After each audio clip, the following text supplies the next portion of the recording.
नमस्कार, स्वागत है आप सभी का। आप देख रहे हैं TV9 भारतवर्ष। मैं हूं आपके साथ अंजलि, मेरे साथ रवि भी हैं और हम बात करें रोमानिया पर हुए हमले की कि क्या इसके पीछे पुतिन का ही हाथ है। इसी पर आज हम चर्चा करेंगे। रूस यूक्रेन जंग अब वर्ल्ड वॉर में बदलती जा रही है। रशियन आर्मी के ताबड़तोड़ हमले अब यूक्रेन की सीमा पर लगातार हो रहे हैं और साथ ही महाजंग के सबसे ताजा अपडेट में कहा गया है कि रूस ने रोमानिया में ड्रोन से अटैक किया है। यूक्रेन ने यह दावा किया है कि रूस ने रोमानिया की धरती पर अटैक किया, जिसके बाद अब रूस और नाटो में सीधी टक्कर का खतरा बढ़ चुका है। जी हां, महाजंग की तमाम बड़ी खबरें आपके सामने होंगी, लेकिन शुरुआत इस वक्त की बड़ी खबर के साथ करेंगे। बड़ी ब्रेकिंग न्यूज इस वक्त की वॉर जोन से। रोमानिया पर रूस का बहुत बड़ा अटैक, यह खबर सामने आ रही है। रोमानिया की धरती पर गिरा रूसी ड्रोन। यूक्रेन ने जारी किया हमले का वीडियो। यूक्रेन का दावा, रूस ने ड्रोन से किया हमला। तो ये खबर अपने आप में इसलिए बड़ी है क्योंकि इस खबर के बाद ये आशंका जताई जा रही कि क्या इसे नाटो पर हमला माना जाएगा, क्योंकि लगातार ये एक बड़ी रेड लाइन रही है जिसको हमेशा से रूस ने क्रॉस करने की कोशिश नहीं की। लेकिन अब जो यूक्रेन का दावा है वो कम से कम यही बताने दिखाने की कोशिश कर रहा है यूक्रेन कि वो रेड लाइन क्रॉस की जा चुकी है। रोमानिया का इस पर रिएक्शन क्या होगा इसका इंतजार है, नाटो देशों का इस पर रिएक्शन क्या होगा इसका इंतजार है। लेकिन सबसे बड़ी बात है कि दावा यही किया जा रहा है कि नाटो कंट्री पर रूस का हमला, तो क्या यह वर्ल्ड वॉर का ट्रिगर साबित हो सकता है। जी हां, साउथ ओडेसा से सटे रोमानिया बॉर्डर पर ड्रोन से जबरदस्त हमला हुआ है। यूक्रेन का दावा यह है कि रूस ने जानबूझकर रोमानिया के अंदर हमला किया, नाटो पर हमला कर विश्व युद्ध भड़काना चाहता है रूस, ये आरोप है यूक्रेन का। यूक्रेन ने कहा रूस जानबूझकर नाटो देशों को टारगेट कर रहा है, रूस को रोकने के लिए हमें और हथियारों की जरूरत है। रोमानिया का रूस की तरफ से हुए हमले से इनकार है। देखिए, रोमानिया ने इनकार किया, लेकिन यूक्रेन ने यह दावा किया है कि रोमानिया पर हमला रूस की तरफ से हुआ है। इस पर करेंगे बातचीत और आखिर इस पूरी कहानी का मतलब क्या है। क्या इसका कोई स्क्रिप्ट राइटर अलग है जो ये चाहता है कि ये युद्ध विश्व युद्ध में तब्दील हो जाए। हमारे साथ इस वक्त स्टूडियो में मेजर जनरल अश्विनी सिवाज हमारे साथ जुड़ेंगे। जेके त्रिपाठी हमारे साथ इस वक्त पूर्व राजदूत हैं। मेजर जनरल संजय सोई सर हमारे साथ रक्षा विशेषज्ञ इस वक्त जुड़े हुए हैं। सोई सर, पहला सवाल यही, स्क्रिप्ट किसकी लग रही है आपको? नहीं, ऐसा है कि ये तो थोड़ा मुझे प्रोपेगेंडा ज़्यादा लग रहा है। आप देखिए कि रोमानिया ने मना कर दिया है। यूक्रेन कहीं ना कहीं बार बार इस तरह की बातें करता है कि ताकि पश्चिमी देशों को ज़्यादा डर हो जाए और लगे कि रशिया इतना एग्रेसिव हो गया है, और बार बार यूक्रेन उनसे हथियारों की डिमांड कर रहा है। अभी भी उन्होंने कहा है कि हमें और हथियार चाहिए और हथियार चाहिए, और पश्चिमी देशों का अभी एक तरह से भंडार खत्म होता जा रहा है, उनकी पेशेंस खत्म होती जा रही है। ब्रिटेन ने भी ये कहा है कि हम कितने हथियार देते रहेंगे, इससे हमारी इकॉनमीज को फ़र्क पड़ रहा है। तो यहाँ पर इस तरह की जो घटनाएं हैं, क्या ये यूक्रेन का ही कोई ड्रोन वहाँ जाके गिरा है या एक्सीडेंटल गिरा है या अटैक किया है? जहाँ तक मेरा विचार है कि यहाँ पर रशिया ने इंटेंशनल अटैक नहीं किया होगा। अगर कोई गिरा भी है तो हो सकता है कि कोई एक्सीडेंट के तौर पर या कोई टेक्निकल फ्लॉ की वजह से वो गिर गया होगा, जिसका यही कारण है कि रोमानिया भी इस चीज़ को मान रहा है कि उन्होंने हमारे ऊपर हमला नहीं किया। ठीक है, यानी कि सर आप ये कह रहे हैं कि रोमानिया पर जो हमला हुआ उसके पीछे रूस और पुतिन का हाथ नहीं है। लेकिन एक और जानकारी है जो इस वक्त बताना जरूरी है, नाटो पर रूसी हमला, क्या ये वर्ल्ड वॉर का ट्रिगर है? तो इसके बारे में कहा जा रहा है, ये देखिए मैप के जरिए हम आपको समझाने की कोशिश करें कि कैसे रोमानिया पर रूसी ड्रोन गिरा है, ये बड़ा हमला हुआ है। रोमानिया, रूस और यूक्रेन के बीच की जो स्थिति है वो हम आपको बता रहे हैं। देखिए, रेड एरिया में आपको रूस नजर आ रहा होगा, बीच में येलो एरिया में यूक्रेन को हमने दिखाया है, और इधर ग्रीन एरिया में रोमानिया में जहां पर अटैक हुआ है, और उसको लेकर के कहा जा रहा है कि क्या अब रोमानिया में हुआ ये हमला वर्ल्ड वॉर का ट्रिगर है। बाखमुट में रूस यूक्रेन के बीच भीषण जंग जारी है। एक दिन में 22 जगहों पर भिड़ी दोनों सेनाएं। यूक्रेन ने रूसी हमले विफल करने का दावा किया है। रूस के 11 ठिकानों को बर्बाद करने का दावा भी किया जा रहा है।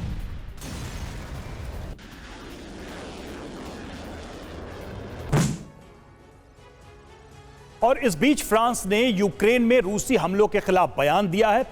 क्या है बयान, वो हम आपको बता रहे हैं। यूक्रेन के अनाज बुनियादी ढांचों पर हमले, यूक्रेन के बुनियादी ढांचों पर हमले की निंदा। फ्रांस ने रूसी हमलों के खिलाफ आवाज उठाई है।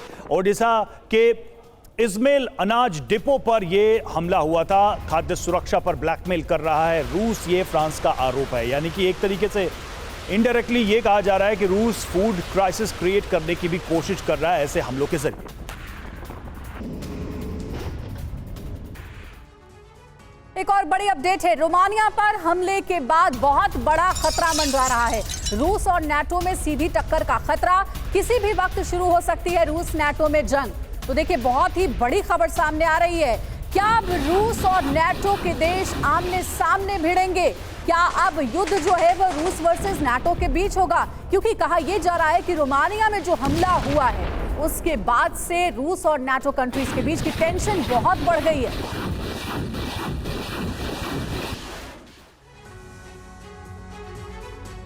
तो देखिए, एक कदम और तय है वर्ल्ड वॉर, ये कहा जा रहा है एक्सपर्ट्स की ओर से। बता दें आपको जल्दी से कुछ डिटेल इंफॉर्मेशन। 15 नवंबर 2022 की एक जानकारी ये कहती है कि पोलैंड बॉर्डर पर मिसाइल से सबसे पहले अटैक होता है। सिलसिलेवार तरीके से हम आपको बता रहे हैं कि नाटो कंट्रीज पर कब कब निशाना साधा गया, कब कब हमले हुए। उसके बाद 2 अगस्त 2023 को ओडेसा के पास रूसी हमले में रोमानिया का शिप तबाह हुआ। ठीक 2 सितंबर 2023 की बात है जब बेलारूस की सीमा में घुसा पोलैंड का हेलीकॉप्टर। तो वहीं 4 सितंबर 2023 को रोमानिया पर रूस के ड्रोन अटैक का दावा किया गया, जिसकी लेटेस्ट जानकारी भी हम आपको दे रहे हैं। सिवात सर भी हमारे साथ जुड़े हुए हैं। सिवात सर, ये जो सिलसिलेवार तरीके से हमने डेट वाइज बताया है कि नाटो कंट्रीज में कब कब हमला हुआ है, क्या उससे अब ये लगने लगा है कि अब रूस वर्सेस नाटो कंट्रीज की जंग आने वाले दिनों में देखने को मिलेगी? क्योंकि ज़ेलेंस्की तो लगातार नाटो कंट्रीज को उकसाने का काम कर ही रहे हैं पुतिन के खिलाफ। हाँ बिल्कुल अंजलि, देखो सच्चाई ये है कि जो ज़ेलेंस्की है उनकी रिक्वायरमेंट कुछ अलग है, नाटो कंट्रीज का रवैया कुछ अलग है। देखो, ज़ेलेंस्की को हथियार चाहिए। ज़ेलेंस्की चाहते हैं कि जितनी जल्दी नाटो उनको हथियार दें, और आजकल हथियार नाटो देने में उनको थोड़ा सा कमी बरत रहा है, क्योंकि वहां पर भी हथियारों की कमी है। और ये सच्चाई है, अगर ये लड़ाई नाटो वर्सेस रूस होती है तो ये थर्ड वर्ल्ड वॉर के लिए जाएगी। क्योंकि ऐसा है कि जो आर्टिकल 5 है नाटो का, वो कहता है कि अगर किसी भी देश पे हमला होता है तो वो पूरे नाटो पे हमला माना जाएगा।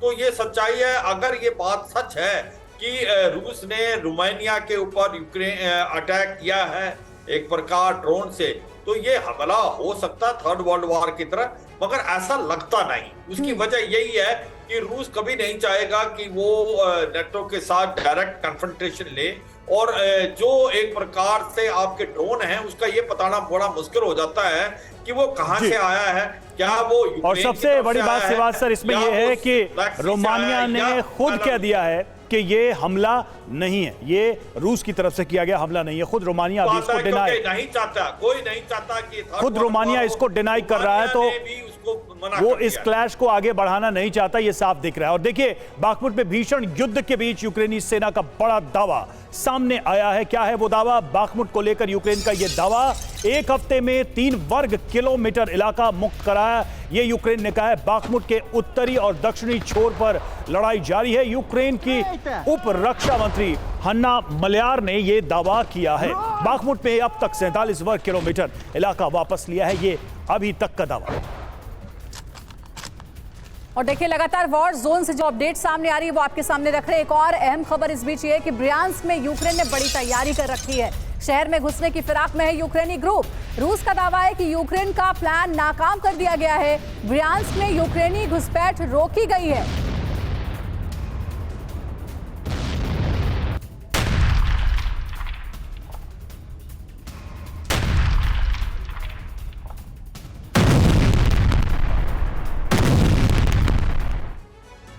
वहीं दूसरी तरफ मॉस्को में फिर से ड्रोन हमला। जी हां, कलुगा में ड्रोन से अटैक हुआ है। रूस का दावा, कई ड्रोन से हमला किया गया। यूक्रेन के सभी ड्रोन्स मार गिराए हैं, ये रूस ने दावा किया। यानी कोशिश तो थी हमले की, लेकिन इन ड्रोन्स को मार गिराया गया है। कलुगा में इन ड्रोन्स के जरिए अटैक की पूरी योजना।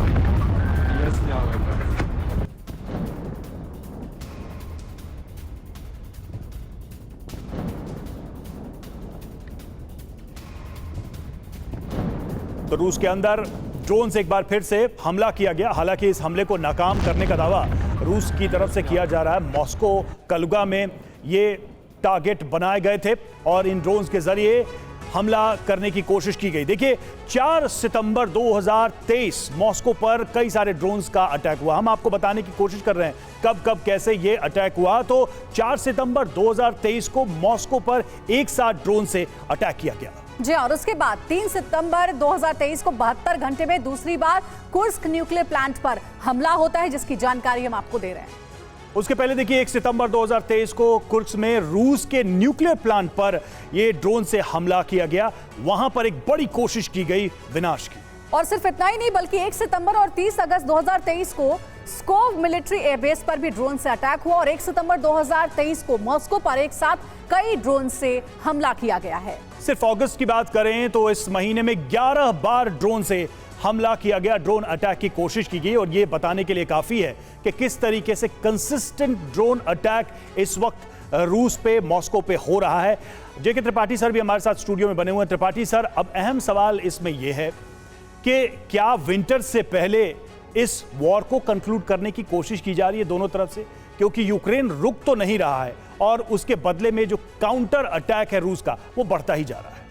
देखिए, यूक्रेन झुक नहीं रहा है, काउंटर अटैक वो कर रहा है, ये बात सही है। लेकिन ये बात भी उतनी ही सही है कि नाटो भी अब एक तरह से परेशान हो चुका है कि नाटो से के द्वारा इतने हथियार, सैनिक सामग्री वगैरह दिए जाने के बावजूद अभी भी यूक्रेन की ओर से कोई टैंजिबल विक्ट्री नहीं नज़र आ रही है। एक चीज़ और मैं ये कहना चाहूँगा जी, ये जो बात हो रही थी कि रोमानिया पे हमला हुआ है, रोमानिया के इस्माइल में हमला हुआ है, वो भले ही कुलेबा जो हैं यूक्रेन के फॉरेन मिनिस्टर, उन्होंने कहा कि हमला हुआ है, लेकिन रोमानिया की फॉरेन मिनिस्टर लुमिनीता ओडेबेस्कू ने ये साफ कह दिया कि कोई हमला नहीं हुआ है और ना ही रोमानियन टेरिटरी में कोई ड्रोन या उसका कोई मलबा गिरा है जी। तो अब ऐसी स्थिति में हम ये नहीं कह सकते कि रोमानिया पे हमला हुआ या नाटो पे हमला हो चुका है। और एक चीज़ और मैं बताना चाहूँगा कि यूक्रेनियन डिफेंस मिनिस्टर ने बीती रात को यूक्रेनियन डिफेंस मिनिस्टर ने यूक्रेनियन पार्लियामेंट में अपना इस्तीफा सौंप दिया है। वो इसलिए सौंपा है कि जेलेंस्की ने ये इंडिकेट किया था कि शायद जल्दी ही डिफेंस मिनिस्टर के लेवल पे कोई बदलाव होगा जी। तो ये चीज़ दिखाता है कि वहाँ भी पॉलिटिकल उसमें या गवर्नमेंट में चीज़ें सब कुछ सही नहीं हो रही हैं यूक्रेन में। लेकिन सर, अगर हमला नहीं हुआ है रोमानिया में तो ये खबर कैसे फैली? दूसरा, बार बार जेलेंस्की की ओर से ये दावा क्यों किया जा रहा है कि इस हमले के पीछे पुतिन है? इस सवाल का जवाब भी लेंगे। लेकिन एक और बड़ी खबर इस बीच ये है कि मॉस्को में एक स्टेशन के पास आग लग गई है। आग लगने से मची अफरा तफरी, ड्रोन अटैक में आग लगने की आशंका जताई जा रही है। तो देखिए, मॉस्को में एक स्टेशन में अचानक से आग लग गई। आग लगने के बाद अफरा तफरी का माहौल था। ये देखिए, धमाके की आवाज आप सुन सकते हैं और आग कैसे धुआं कर लगी हुई है। ये तस्वीरें आपको दिखा रहे हैं। ये सबसे नया और ताजा वीडियो है इस पूरे ड्रोन अटैक का।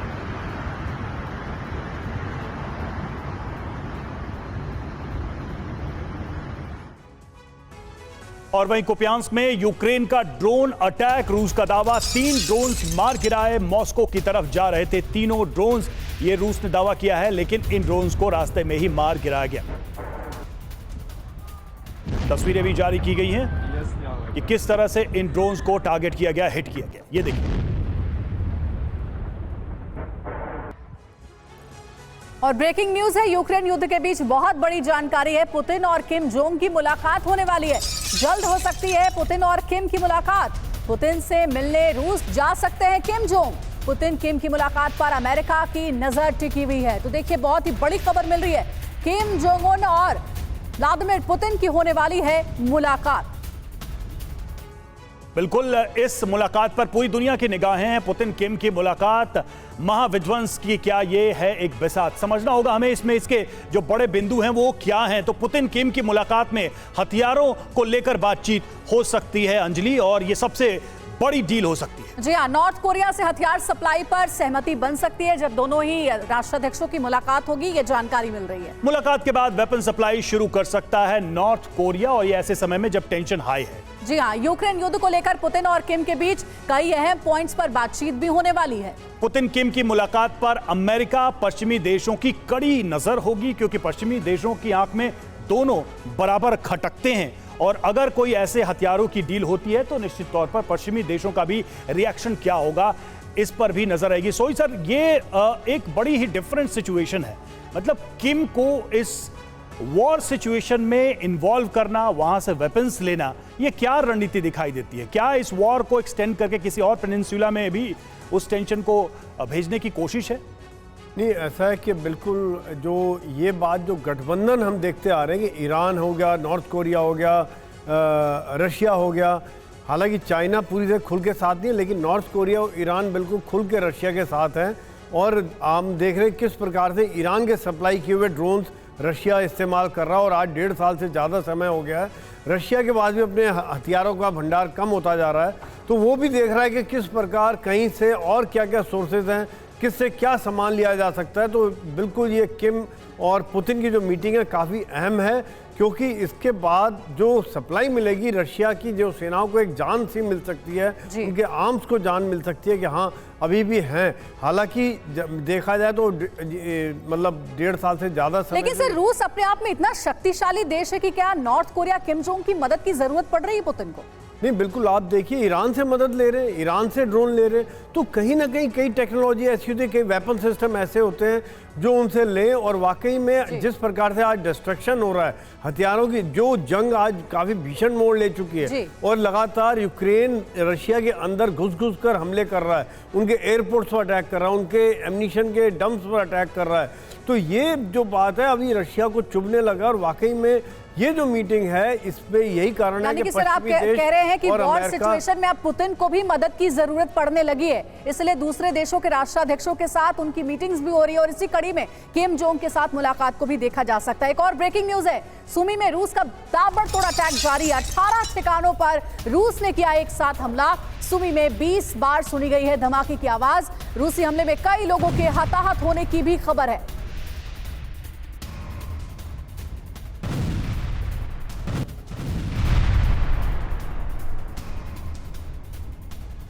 और खबर नेप्रो से। नेप्रो में भारी मात्रा में अनाज बर्बाद, रूसी हमले में अनाज बर्बाद हुआ है, यूक्रेन का यह आरोप है। 1500 टन अनाज बर्बाद हुआ है। यूक्रेन लगातार यह आरोप लगा रहा है कि उसके जो ग्रेन हब हैं, सेंटर्स हैं, उनको भी निशाना बनाया जा रहा है, अनाज भंडारों को निशाना बनाया जा रहा है। और ऐसी खबर नेप्रो से भी आई है, जहां पर यह कहा जा रहा है कि रूस के इस हमले में 1500 टन अनाज बर्बाद हुआ है।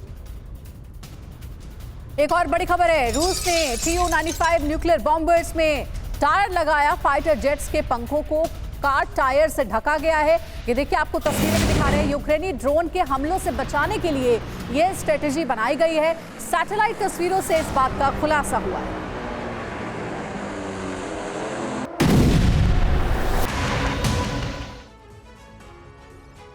तो आखिर ऐसा क्या हुआ जो रूस को अपने न्यूक्लियर फाइटर जेट्स में कार टायर लगाना पड़ रहा है? इसके जरिए रूस आखिर क्या हासिल करना चाहता है? कार टायर से न्यूक्लियर जेट्स को क्या फायदा हो सकता है? क्या रूस की ये कवायद कुर्स्क में न्यूक्लियर प्लांट पर ड्रोन अटैक के बाद की गई है? तो रवि, एक एक करके जानकारी जल्दी से दे देते हैं।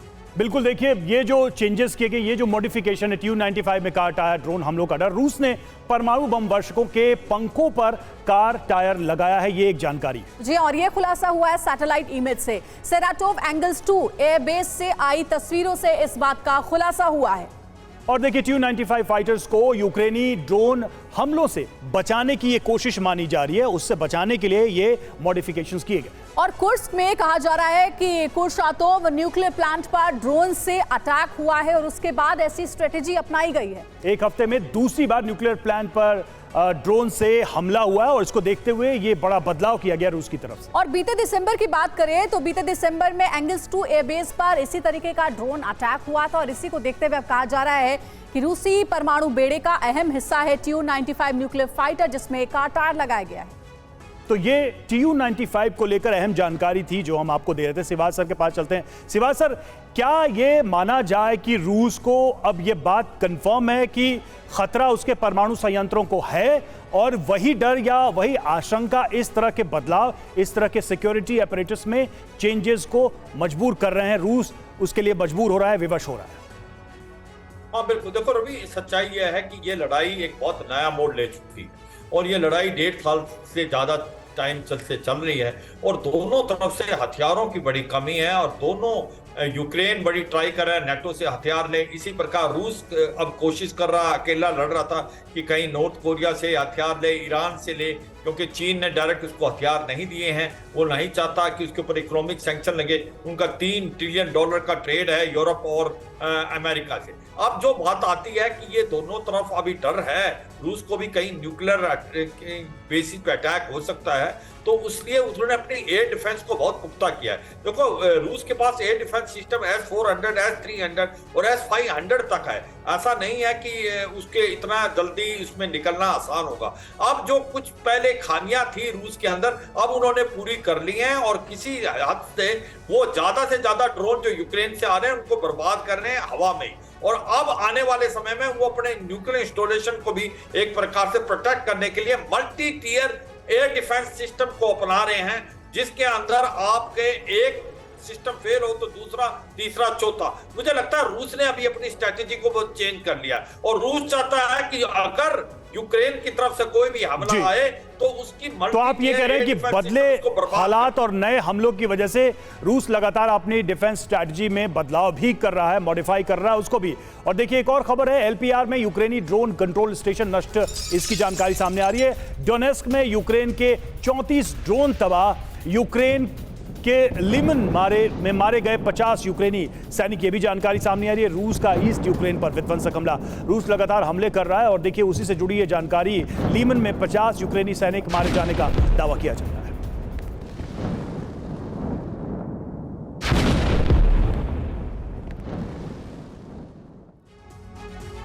एक और अहम खबर आ रही है, यूक्रेन पर एक साथ कई ड्रोन से हमला हुआ है। रूस ने यूक्रेन पर एक साथ 32 ड्रोन से किया है अटैक और रूस ने क्रीमिया से यूक्रेन पर किया है ड्रोन हमला।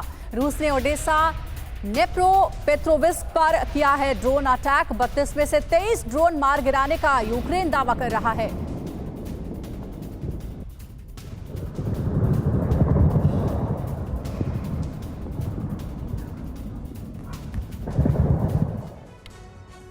और देखिए वॉर में स्लो ऑफेंसिव होने के आरोप पर यूक्रेन का कड़ा जवाब सामने आया है। क्या वो है वो जवाब बता रहे हैं आपको। मीडिया और कमरे में बैठे एक्सपर्ट्स की ये साजिश है, ये आरोप लगाया गया, ये जवाब दिया गया है। जी हाँ, यूक्रेन पूरी क्षमता के साथ रूस को दे रहा है जवाब। यूक्रेन के विदेश मंत्री ने यह भी बयान दिया है। यूक्रेन के विदेश मंत्री दिमित्री कुलेबा का बड़ा बयान सामने आया है और साफ तौर पर उन्होंने कहा है कि ये स्ट्रैटेजी के तहत खबर फैलाई जा रही है कि जो ऑफेंसिव है उसे स्लो किया गया है। ऐसी कोई बात नहीं है, हर मोर्चे पर जवाब दिया जा रहा है, हर मोर्चे पर रूस को चुनौती दी जा रही है यूक्रेन की तरफ से। और इसके जो काउंटर ऑफेंसिव के स्लो कहे जाने की बात कही जा रही है उसे एक प्रोपेगेंडा के तौर पे कहा जा रहा है। कुलेबा ने कम से कम यही आरोप लगाया है। तो रूस यूक्रेन युद्ध के 1.5 साल बाद यूक्रेनी सेना पर स्लो ऑफेंसिव होने का आरोप लग रहा है, यानी युद्ध में यूक्रेन धीमी आक्रामकता दिखा रहा है, धीमे तरीके से पलटवार कर रहा है। लेकिन अब यूक्रेन ने ऐसे आरोपों से इनकार किया है। क्या क्या बड़ी बातें हैं जरा हम जल्दी से आपको बताते हैं। यूक्रेन की तरफ से ऑफिशियली कही गई हैं। दिमित्री कुलेबा ने यह बयान दिया है, पूरी क्षमता के साथ युद्ध लड़ रही है यूक्रेनी सेना, रूस को हर मोर्चे पर सही वक्त पर जवाब दिया जा रहा है। जी और साथ ही स्लो ऑफेंसिव की बात मीडिया की देन है। स्लो ऑफेंसिव कमरों में बैठे एक्सपर्ट्स की राय है, ये कहना है, और यूक्रेन और सहयोगी देशों के मंत्रियों की ये राय नहीं है। धीमी जवाबी हमले पर यूक्रेन में कोई शिकायत नहीं, स्लो ऑफेंसिव के आरोप यूक्रेनी सैनिकों का अपमान है, ये कहा है कुलेबा ने। तो ये सारी बातें सामने आ रही है। त्रिपाठी सर, ये क्या आपको लगता नहीं है कि जो एक प्रोपेगेंडा वॉर यूक्रेन शुरू से करता आया है अब उसको भी उसका सामना करना पड़ रहा है? क्या आप इसको ऐसे देख रहे हैं? देखिए, युद्ध के शुरुआत में करीब 7 महीने तक तो यूक्रेन ने यही प्रोपेगेंडा वॉर किया कि इतने जहाज गिराए गए, इतने टैंक नष्ट हुए, इतने सैनिक मारे गए रूस के। लेकिन अब उसको उसी के जस का तस के फॉर्म में उसको अब ये झेलना पड़ रहा है, रूस का प्रोपेगेंडा वॉर। तो ये कोई भी इसमें से कोई भी पक्ष ये नहीं कह सकता कि नहीं वो बहुत सही है। हर पक्ष का यही दावा है कि हाँ, दूसरे के हमने इतने मार गिराए हैं और हम बहुत सही ऑफेंसिव कर रहे हैं, हम प्रोपेगेंडा वॉर में नहीं है, दूसरा पक्ष प्रोपेगेंडा वॉर में है।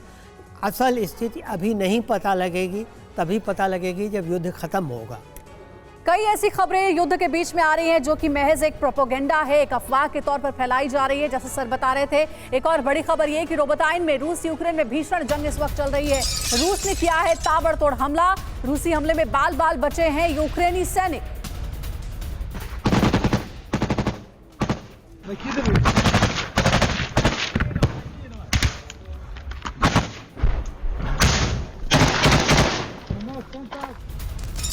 रूसी हमले की एक और तस्वीर आपको दिखाएंगे। K-52 हेलीकॉप्टर से रूस का हमला यूक्रेनी ठिकानों को टारगेट किया। रूसी हमले में यूक्रेन को भारी नुकसान हुआ है।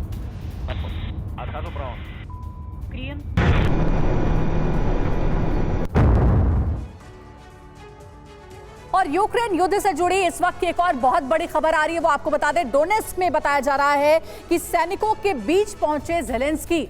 फॉरवर्ड पोस्ट पर जवानों से उन्होंने मुलाकात की। बहुत बड़ी डेवलपमेंट है। ग्राउंड कमांडर्स के साथ नई रणनीति बनाई, युद्ध में लगे जवानों को सम्मानित भी किया। तो ये बड़ी जानकारी निकलकर सामने आ रही है।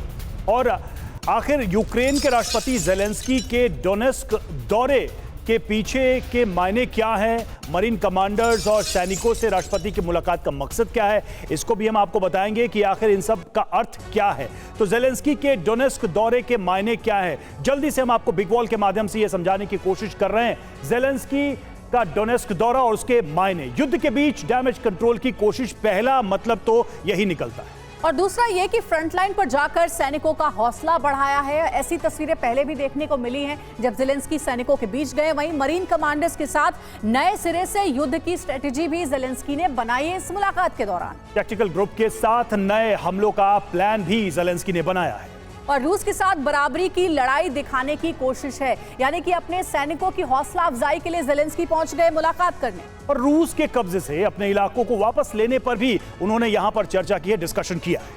और सैनिकों को सम्मानित कर देशभक्ति का जोश भी उन्होंने भरा है। तो देखिए, इस मुलाकात में यही बातचीत हुई है। कमांड पोस्ट पर हथियारों की स्थिति का भी ज़ेलेंस्की ने जायजा लिया है। संजय सोईसर, हालांकि हमने इससे पहले भी देखा जब ज़ेलेंस्की यूक्रेन के सैनिकों के बीच पहुंचे, उनमें जोश भरने के लिए, हौसला अफजाई करने के लिए, लेकिन युद्ध इतने लंबे समय से चल रहा है, यूक्रेन की सेना पलटवार जरूर कर रही है, लेकिन जिस तरीके से उनका जो मोराल डाउन हो रहा है इस पूरे युद्ध में, क्योंकि हथियारों की मदद मिल रही है लेकिन नाटो कंट्री सैनिकों के साथ मदद नहीं पहुंचा रहे। इस मुलाकात से क्या आप देखते हैं, क्या कुछ बदल पाएगा इस पूरे युद्ध में? रणनीति काम कर पाएगी ज़ेलेंस्की की?